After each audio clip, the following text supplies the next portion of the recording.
I've tried to do this like 3 times and had to delete my storage and all this stuff to be able to do this. But I've been crying. Some eyes are a little bit red, but I need to get this out because it's leading to something more.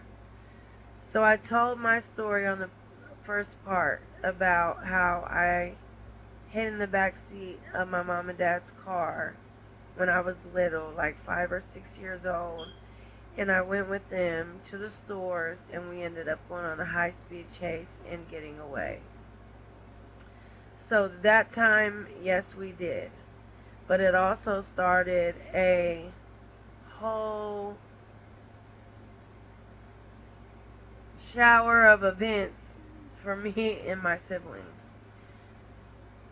But this is what it initially led up to when me and my siblings went to foster care. So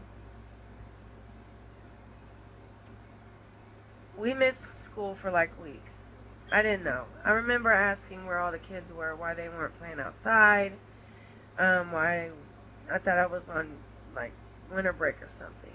And then I remember seeing my mom and dad on TV on a court, like on, at court live for us missing school. My mom ended up going to jail for that. And I remember me and my siblings with my dad. I remember this specifically. The night before she got out that next morning, we were eating cream cheese and bagels. I'll never forget that because I think it was the first time I ever ate it. Anyways, we went to go get my mom. And then not shortly after that is when the big episode happened. So what happened was when we used to stay with my uncle and my auntie. My aunt was paralyzed. My uncle wasn't. And my uncle was her husband and her sole caretaker, right? Now, we lived in a subdivision. It had 2 dead ends. It was shaped like a T. You either could go straight into the back or you could go in and turn left to the bottom. Either way, you had to exit the same way.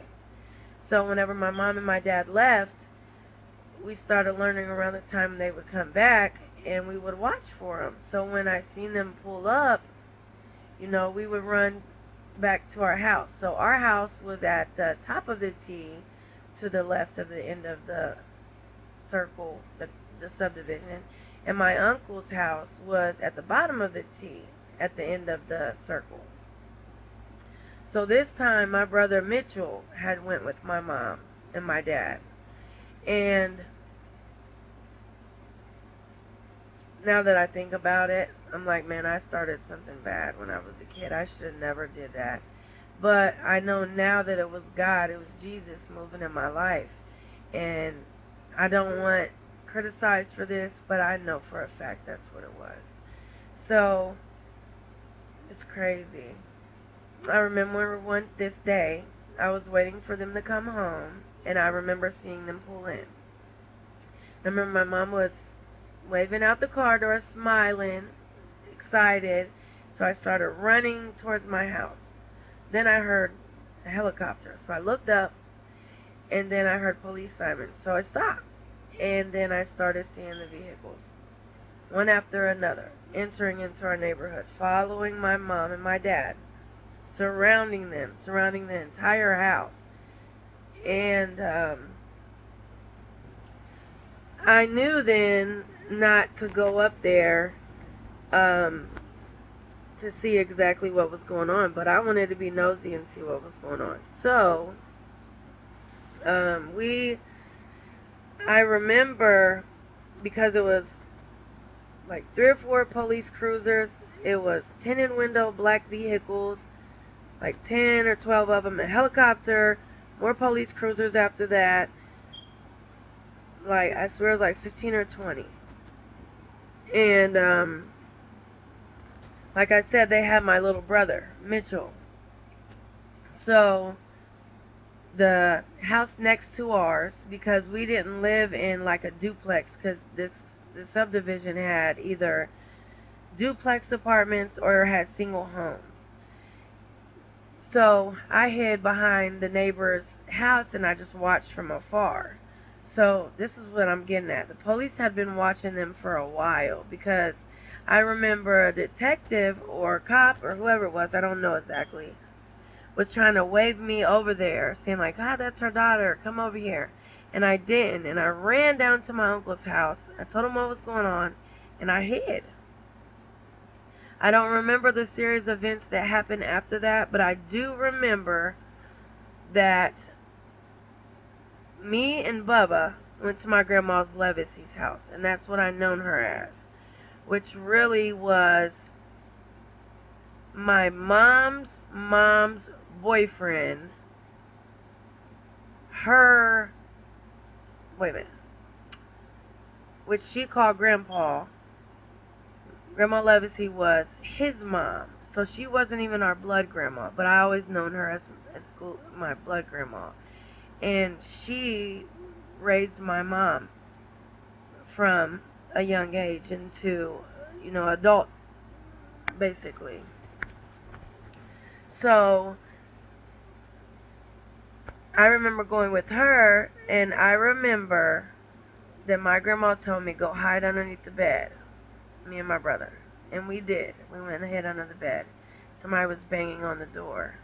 I didn't know it at the time, because after that, my grandma called her son's son, Jackie, which was my uncle, and we went and stayed at their house. I remember this. But I ended up going back to my mom because my mom was released. I don't know exactly how it went down. I never actually got to ask the questions like I wanted to, but because now today my mom and my father are gone. But anyways,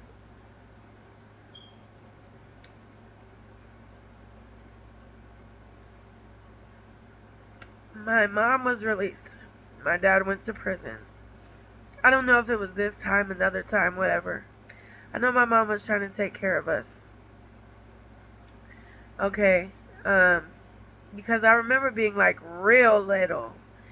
Before all of this, my dad went to prison. My mom was holding things down. She was trying to. And I remember going and visiting my dad. We was trying to go visit my dad. My mom got lost.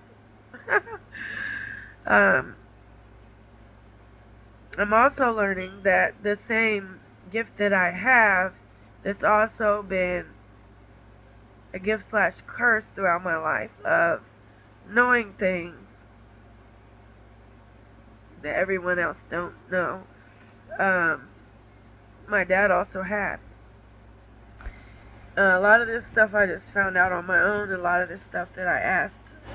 But I remember going to the courthouse with my mom. I remember that outfit that I had on.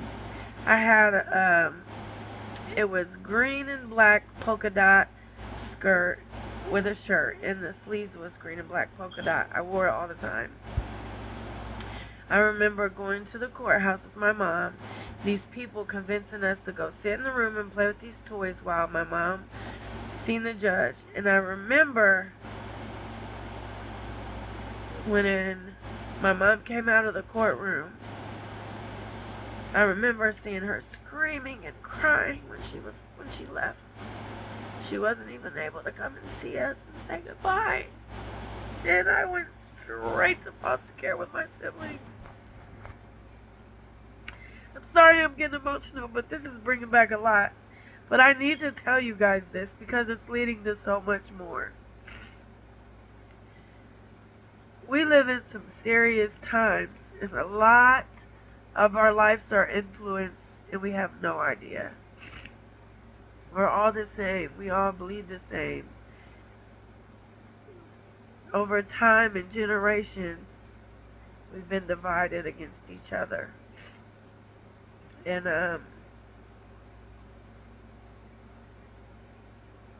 I've had a life, and I'm not done. And I have something I want to tell you, but that situation, a bad situation, ended up building my relationship with Jesus, because when I went into that foster care, I started going to church, and that's when Jesus found me, and it was immediate.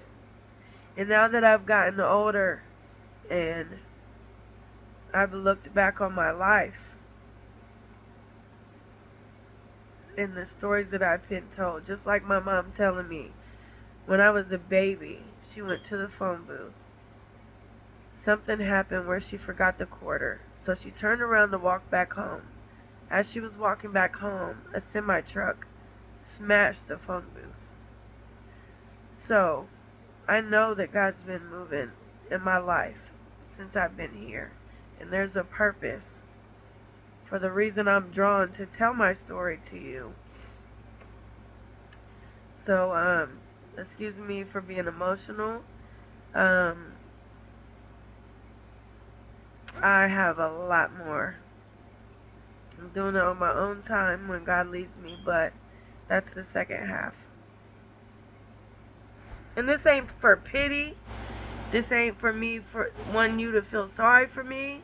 This is nothing, none of that. This is me telling you